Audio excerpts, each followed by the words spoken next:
আপোনালোকে যিটো আগটো হয়, আগটোৰ পৰা সদায় এবেগ এটা ল'ব। এবেগ এটা লৈ এনেকুৱা তলত আপোনালোকে এইদৰে কাটিং কৰি দিব।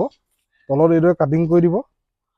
কাটিং কৰি দিয়াৰ লগে লগে ইয়াৰ বিভিন্ন ধৰণৰ তলৰ হেৰিৰ পৰা ব্ৰাঞ্চ ওলাব, আৰু কাটিং কৰি দিয়াৰ লগে লগে পুলিটো আপোনাৰ সবল মোটাও হয়, আৰু লগতে বিভিন্ন ধৰণৰ ডাল হ'ব।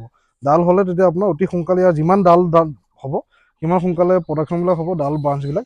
আৰু এইটো আপোনালোকে আপোনাৰ এইদৰে কাটি দিব। কাটাৰ এখন লাগিব আপোনাক, কাটাৰ দি কাটিলে ভাল, খুব সমানে কাটিব আপোনালোকে কাটিংটো।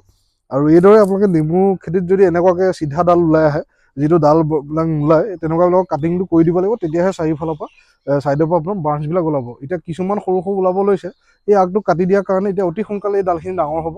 এই আপোনালোকে চাওক, কেমেৰাটো ওচৰত দেখাই দিওঁ। এই যিবিলাক দেখিছে আপোনালোকে সৰু সৰু ডাল, এই সৰু সৰু ডাল এই আগটো কাটি দিয়াৰ কাৰণে আপোনাৰ ওপৰলৈ বেছি বাঢ়িব নোৱাৰে, আৰু ফলত সি সম্পূৰ্ণ শক্তিখিনি পুলিটোৱে এই ডালখিনি বহোৱাত লগাব। এই যিমানখিনি ডাল হ'ব আৰু